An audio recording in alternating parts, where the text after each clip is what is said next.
नमस्कार सर्वांना. माझ्या छोट्याशा ब्लॉगमध्ये सर्वांचं स्वागत आहे. तर आज आहे नागपंचमी. नागपंचमी म्हटल्यास पुरणपोळी तर नक्कीच होणार. मग काय, पुरणाला चटका वगैरे दिला मी आणि माझ्या ताईने देवपूजा वगैरे केली, देवपाट वगैरे सट वगैरे करून घेतला. तिला तसली कामे म्हटलं की लवकर करावीशी वाटतात. मग काय, आम्ही दोघींनी मिळून स्वयंपाक वगैरे केला, राहिलेल्या पोळ्या तिनं केल्या आणि मी लेकरांना तोपर्यंत खाऊ घालायला घेतलं. देवाच्या अगोदर तर नैवेद्य लहान लेकरांनाच होतं बरं का. आणि मग बघा, आम्ही मस्तपैकी एक पोळी वगैरे घेतली आणि इकडं खायला बसलो. आणि ताईनं माझं ते असं मस्तपैकी छान वाटू लागलं. पाठीमागं पण हिरवं हिरवं खूप भारी वाटायला लागलं होतं. आणि पुरणपोळी खायला लागली मग गौरी. ताईनं तर पोळ्या करून घेतल्या, मस्त पोळी फुगली बरं का.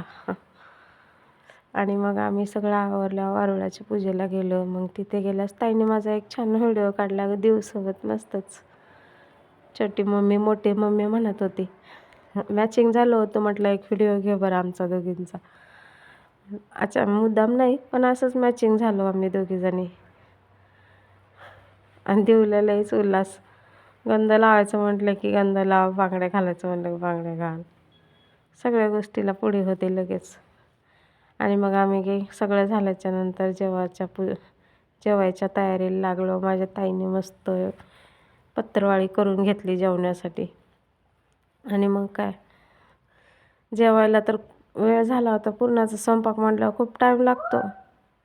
मग खूप भूक लागलेली. लगेच जेवायला गौरीच्या पप्पाचं वाढेपर्यंत जेवण पण झालं होतं. मग काय, मी म्हटलं एक व्हिडिओ घ्यावा म्हटलं.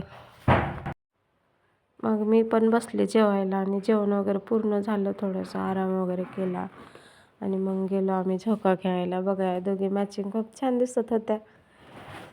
आणि मी झोका तर आता पहिल्यासारखं खेळला जात नाही बरं का.